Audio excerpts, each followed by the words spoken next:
Hello everyone, welcome back to the biology knowledge point YouTube channel. आज के इस lecture में we will discuss about the fertilization class 12th chapter human reproduction. इस lecture से पहले हम कुछ टॉपिक्स पढ़ चुके हैं लाइक स्पर्मेटोजेनेसिस, oogenesis। उन टॉपिक्स के अंदर बेटा हमने बनाए थे स्पर्म एंड ओवम। हमने मेल गैमेट भी बना लिया था, फीमेल गैमेट भी बना लिया था। अब उन दोनों का टाइम आ गया फ्यूज़न का, और the fusion of male and female gamete is called fertilization. तो इसका बेस क्या है समझो ध्यान से। हमने स्पर्मेटोजेनेसिस प्रोसेस से बनाया बेटा स्पर्म, ठीक है। हमने बनाया स्पर्म। स्पर्म क्या है? स्पर्म एक मेल गैमेट है, male gamete. Symbol of male gamete this. Ploidy क्या है? एन, पढ़ा था हमने। फिर हमने बनाया है बच्चे एग या फिर ओवम कह सकते हो आप, ठीक है। ये क्या है? फीमेल गैमेट, ठीक है, फीमेल गैमेट। सिंबल ये होता है। प्लोइडी क्या है? एन। फर्टिलाइजेशन क्या कहता है? फर्टिलाइजेशन एक ऐसी प्रोसेस है जिसमें आप फ्यूज़न कराते हो। किसका? Male gamete and the female gamete. Definition ये कहती है the fusion of male and female gamete, the fusion of male and female gamete is called fertilization and it produce, और ये बना के देगी हमें जाइगोट, ठीक है बच्चे। बेस तो है ये इस टॉपिक का। हमें पढ़ना है डिटेल में कैसे, कौन से एंजाइम, कौन सी मेम्ब्रेन, सब कुछ पढ़ेंगे। फिलहाल कंसेप्ट ये है फर्टिलाइजेशन में पढ़ना क्या है, मेल और फीमेल गैमेट को फ्यूज कराना है। दिस इज कॉल्ड फर्टिलाइजेशन, ठीक है बच्चे।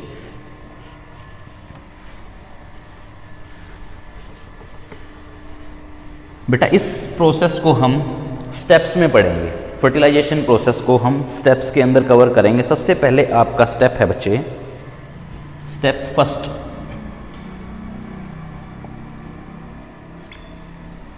फर्स्ट स्टेप है इंसेमिनेशन। इंसेमिनेशन। इंसेमिनेशन क्या होता है? इंसेमिनेशन एक ऐसी प्रोसेस है बच्चे, ये मैंने बनाया है एक फीमेल रिप्रोडक्टिव सिस्टम, इसको बोलते हैं एम्पूला, ठीक है। आपने क्या किया इंसेमिनेशन में? सीमेन को मीन्स स्पर्म को रिलीज करा दिया इनटू द फीमेल गैमेट, और ये स्पर्म पहुंच चुका है एम्पूला के अंदर, और यहाँ पर आपका प्रेजेंट होता है एग, ठीक है। ये स्टोरी हम पहले पढ़ चुके हैं, दोबारा से। इंसेमिनेशन क्या है? Release of sperm into the female reproductive system, और वो कहाँ पे जाएगा? एम्पूला में, और एम्पूला में जाके क्या करेगा? एग के साथ फ्यूज होकर फर्टिलाइजेशन करेगा। इंसेमिनेशन का मतलब समझ में आया कि आपको सबसे पहले क्या करना है? सीमेन का इंसेमिनेशन करना है, ठीक है। सीमेन को या स्पर्म सेल को आपको एम्पूला रीजन के अंदर रिलीज कराना है। This is the first step. जल्दी से लिखो स्टेप को। हो गया बच्चे? सेकेंड स्टेप है अप्रोच ऑफ स्पर्म टुवर्ड्स ओवा। अप्रोच ऑफ स्पर्म टुवर्ड्स ओवा, this is the second step. इस स्टेप में करना क्या है बेटा? यहां पर ये जो स्पर्म है, ये जो एग है, ये फ्यूज हो रहे हैं, कोई ना कोई केमिकल रिलीज हो रहा होगा, तो इसमें एक अप्रोच होगी स्पर्म के थ्रू भी और ओवा के थ्रू भी। ओवा आपका रिलीज करता है बच्चे, ओवा रिलीज। ओवा एक केमिकल रिलीज जिसको बोलते हैं फर्टिलाइजिंग, फर्टिलाइजिंग। ये केमिकल रिलीज होता है आपके ओवम से।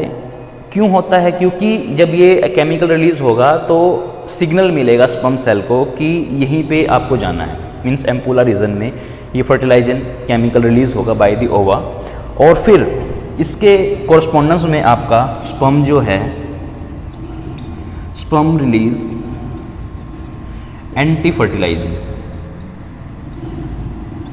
एंटी फर्टिलाइजिंग, ठीक है।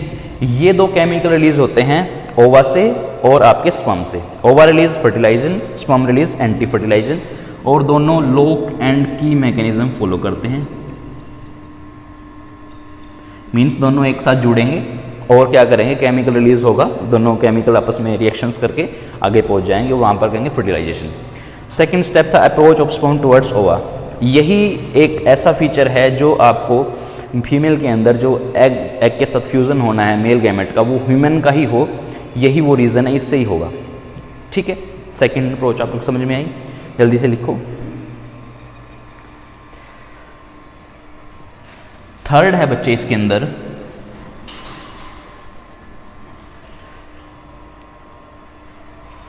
थर्ड स्टेप है कैपेसिटेशन। कैपेसिटेशन इसमें क्या होता है आपको पता है, वन इजैकुलेशन के अंदर आपके 200 से 300 मिलियन स्पर्म रिलीज होते हैं। ठीक है, लेकिन at the end only 200 to 300 sperm बचते हैं।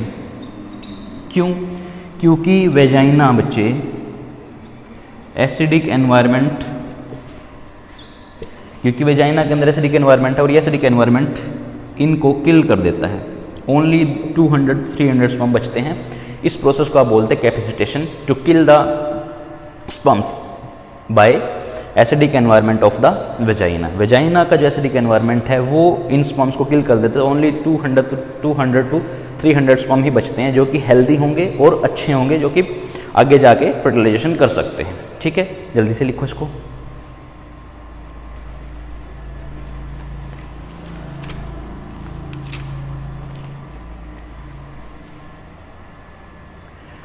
हो गया बच्चे? चलो नेक्स्ट चलते हैं। Last step is, fourth step है बच्चे इसका एक्रोसोमल रिएक्शन। एक्रोसोमल रिएक्शन, इसको थोड़ा सा ध्यान से पढ़ेंगे हम। यहां से बेटा क्वेश्चन आएगा, एक्रोसोमल रिएक्शन से क्वेश्चन आने के काफ़ी चांसेस हैं कि एक्रोसोमल रिएक्शंस क्या होता है। देखो, if this is a sperm,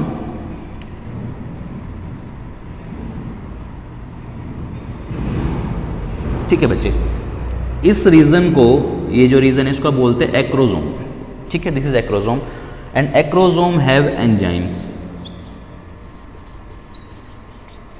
acrosome के पास बेटा एंजाइम्स होते हैं। ठीक है, उन एंजाइम्स के बारे में एक एक करके हम बढ़ेंगे। आपको एंजाइम्स याद रखने हैं और कौन सा एंजाइम कौन से पार्ट को ब्रेक करता है वो आपको याद करना है। ठीक है, तो सबसे पहले एंजाइम है आपका, इसको मैं इरेज करता हूं अभी यहां से।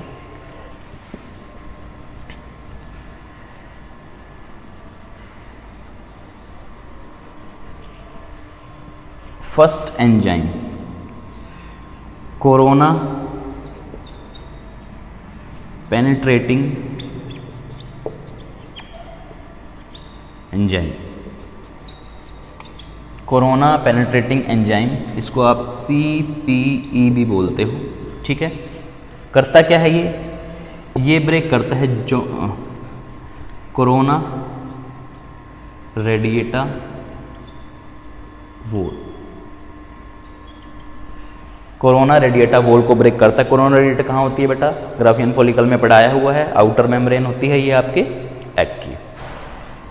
सेकेंड एंजाइम इज हाया एलुरोनिक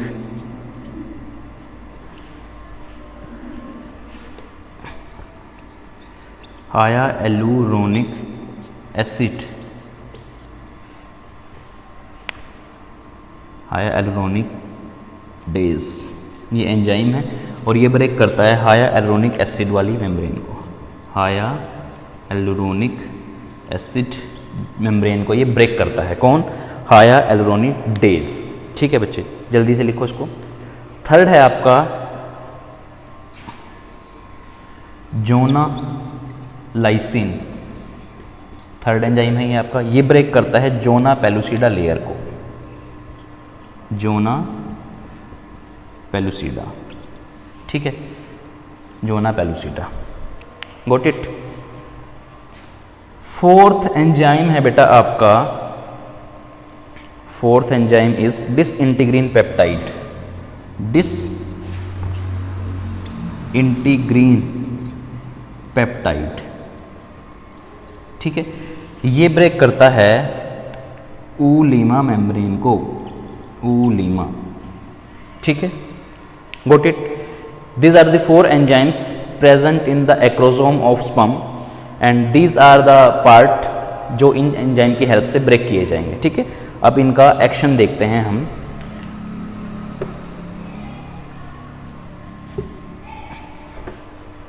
देखो बेटा, ये एक मैंने बनाया है ग्राफियन फॉलिकल, आउटर में जो है वो है क्या है, कोरोना रेडिएटा है। बीच बीच में ये जहाँ पर आपको ये दिख रहे हैं, ऐसे मैंने सर्कुलर शेप बनाई है, ये आपके होते हैं हाइलोनिक एसिड की लेयर, ये हाइलोनिक एसिड हो गए, ठीक है। इसके अंदर एक और लेयर होती है जिसको आप बोलते हैं जोना पेलुसिडा, ठीक है। इसके अंदर होता है आपका ये सेकेंडरी oocyte, ठीक है, सेकेंडरी oocyte बोलते हैं इसको, ठीक है। और इस सेकेंडरी oocyte के ऊपर एक मेम्ब्रेन होती है बेटा जिसको आप बोलते हैं ऊलीमा। देखो कंसेप्ट समझ में आया होगा कि मैंने क्या आपको बताया है। फर्टिलाइजेशन क्या कहता है कि आपको आपके स्पर्म को एग के साथ फ्यूज़ कराना है और उन दोनों के न्यूक्लियाई को आपस में फ्यूज़ करवाएंगे आप। तो सबसे पहले ये जो एग है इसकी बहुत सारी मेम्ब्रेन है, इन मेम्ब्रेन को ब्रेक करके ही तो अंदर जाना पड़ेगा ना स्पर्म को। तो क्या करता है ये स्पर्म के ऊपर जो एक्रोसोम पार्ट है वहाँ पर एंजाइम्स होते हैं। देखो सबसे पहला एंजाइम है कोरोना पेनेट्रेटिंग एंजाइम, ये क्या करेगा, कोरोना रेडिएटा को ब्रेक कर देगा, ब्रेक कर दिया। देन हाइरोनिडेज हाइरोनिक एसिड को ब्रेक करेगा, इसके साथ ये मेम्ब्रेन होती है, इसको भी ब्रेक कर दिया। देन जोना लाइसिन जोना पेलुसिडा को ब्रेक करेगा, ब्रेक कर दिया। डिसइंटीग्रिन पेप्टाइड ऊलीमा, गॉट इट, ऊलीमा आपकी oocyte के ऊपर मेम्ब्रेन होती है उसको ब्रेक कर देगा। This is all about the enzyme action, acrosomal reaction. अब होगा क्या, चलो जल्दी से आगे चलते हैं। हो गया इतना, ठीक है। नाउ नेक्स्ट यहां पर अब होगी फॉर्मेशन ऑफ oocyte।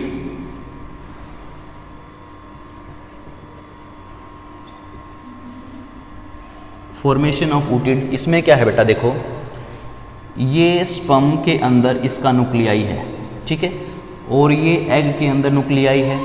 स्पर्म आया, फ्यूज हो गया, तो स्पर्म ने क्या किया, अपने इस न्यूक्लियाई को इसके अंदर रिलीज कर दिया, ठीक है। ध्यान से सुनो, ये है फीमेल न्यूक्लियाई, फीमेल न्यूक्लियाई, ये है बेटा मेल न्यूक्लियाई, ठीक है। इसके पास भी 23 एंजाइम है, एंजाइम के सॉरी क्रोमोसोम, इसके पास भी 23 क्रोमोसोम है, ये भी N ये भी M, दोनों का फ्यूजन होगा, क्या बनेगा, एक जाइगोट। और जाइगोट कैसा होता है, 2N, जिसके अंदर 46 क्रोमोसोम नंबर होता है बेटा। This is the formation of oocyte, यहाँ पर oocyte की फॉर्मेशन होगी। अब ये आपका फर्टिलाइजेशन हो गया, ये आपका एंजाइम एक्शन हो गया। अब इसको फटाफट मैं रिपीट करता हूँ, हमने पढ़ा क्या है स्टेप्स के अंदर बेटा, हमने पढ़ा है कि आपके 4 तरीके के एंजाइम होते हैं एक्रोसोम के अंदर। There are 4 types of enzyme present in the acrosome. First is corona penetrating enzyme जो कि ब्रेक करता है किसको, कोरोना रेडिएटा को। सेकंड हाइरोनिडेज जो कि हाइरोनिक एसिड को ब्रेक करता है। थर्ड इज जोना पेलुसिडा जो कि जोना लाइसिन एंजाइम है, इसको ब्रेक करने के लिए। लास्ट इज डिसइंटीग्रिन पेप्टाइड जो कि ऊलीमा सेकेंडरी oocyte के आउटर मेम्ब्रेन को ब्रेक करने का काम करता है, ठीक है। जल्दी से इसको लिखो, नेक्स्ट चलते हैं फिर।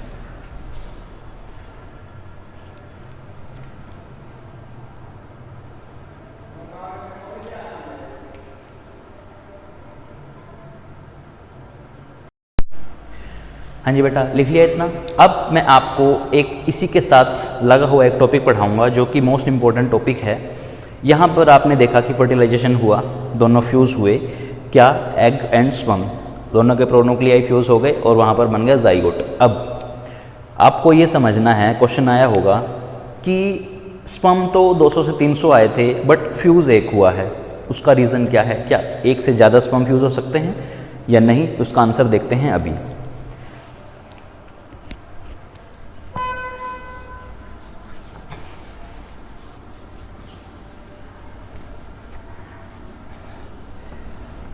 देखो बच्चे ध्यान से, अब जो ये इसके साथ टॉपिक लिंक किया है मैंने, इस टॉपिक का नाम है to prevent the polyspermy.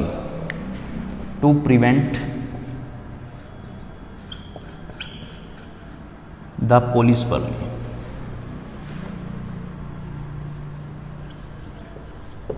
Means आपको एक से ज़्यादा स्पर्म को बेटा रोकना है ताकि एक से ज़्यादा फर्टिलाइजेशन ना हो जाए। यहाँ पर दो टाइप का मैकेनिज्म होता है, एक होता है फास्ट, एक होता है स्लो। इसको रोकने के लिए पॉलीस्पर्म में रोकने के लिए दो टाइप के ब्लॉक होते हैं बेटा, एक होता है fast block,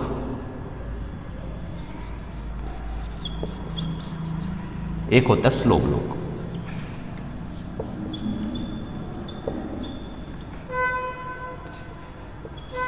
one is fast block and one is slow block. सबसे पहले फास्ट के बारे में बात करते हैं बेटा। फास्ट ब्लॉक में क्या होता है, ये जो मेम्ब्रेन्स है ना, जैसे ही स्पर्म ने एंट्री की, ये जो मेम्ब्रेन है डीपोलराइज्ड हो जाएंगी, डीपोलराइज्ड मेम्ब्रेन। मीन्स अगर मेम्ब्रेन ही डीपोलराइज्ड हो गई तो एक्शन कैसे होगा मैकेनिज्म, आपके एंजाइम एक्शन कैसे करेंगे, क्योंकि पोलराइजेशन होना जरूरी है ना मेम्ब्रेन का। तो डीपोलराइज होने के बाद आपका जो एक्शन है एक्रोसोमल एंजाइम्स का वो नहीं हो पाएगा। तो सबसे पहले फास्ट ब्लॉक तो ये होगा। स्लो ब्लॉक के अंदर बेटा आपको दो चीज़ें पढ़नी है। स्लो ब्लॉक में आप पढ़ेंगे cortical reaction and chemical reaction. First is cortical reaction, cortical reaction, and second is the chemical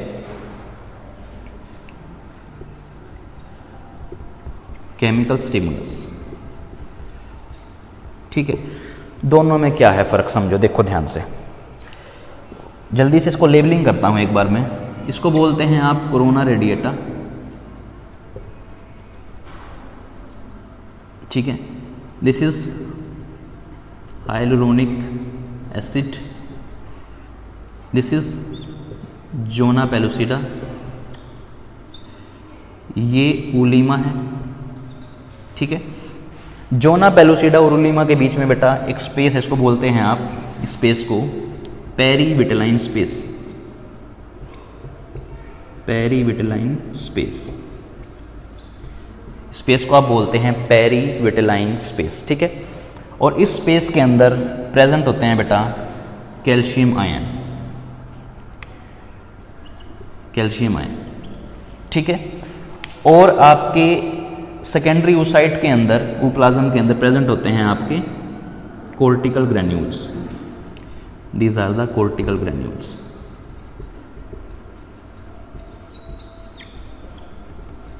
these are the cortical granules. होगा क्या, देखो जैसे ही स्पर्म ने एंट्री की, मान लो स्पर्म यहां पर आया, स्पर्म ने एंट्री करते ही कैल्शियम आयंस अंदर की तरफ मूव कर जाएंगे, ठीक है। और कोर्टिकल ग्रेन्यूल्स बाहर की तरफ मूव करेंगे, ठीक है। जब कोर्टिकल ग्रेन्यूल्स बाहर की तरफ शिफ्ट होंगे तो ये इस एरिया को, जो ये एरिया है, इस एरिया को कर दिया जाएगा बेटा फ्रीज। आपका पेरीविटेलाइन स्पेस फ्रीज हो जाएगा। जैसे ही आपकी कैल्शियम आयन को सिग्नल मिला, सेंस हुआ, वो सेकेंडरी oocyte के अंदर गए और वहां से आपके कोर्टिकल ग्रेन्यूल्स को बाहर निकाल दिए और देन दे फ्रीज, वो फ्रीज हो जाएंगे। फ्रीज होने के बाद क्या होगा, आपका ये जो दूसरा स्पर्म है वो एंट्री नहीं कर पाएगा, उसको एंट्री नहीं मिलेगी, ठीक है। कोर्टिकल ग्रेन्यूल्स, ये कोर्टिकल रिएक्शन बोलते हैं इसको, ठीक है। समझ में आया आपको? जल्दी से इसको देखो, नेक्स्ट चलते हैं।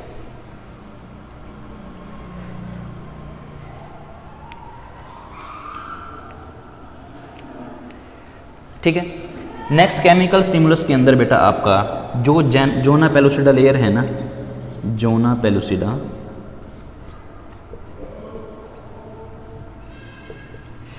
ये एक केमिकल रिलीज करती है, इसको बोलते हैं ZP3, और ये एक टाइप का प्रोटीन होता है बेटा। ये प्रोटीन करता क्या है, ये सिर्फ और सिर्फ एक स्पर्म को एंट्री देता है, ओनली वन स्पर्म। एक स्पर्म को एंट्री देने के बाद ये जोना पेलुसिडा का जो एंजाइम है, ये प्रोटीन है, ये निकलना बंद हो जाएगा। उसके बाद कोई भी आपका स्पर्म आएगा, कोई भी दूसरा स्पर्म आएगा तो उसको एंट्री नहीं मिलेगी। This is all about the prevent of polyspermy.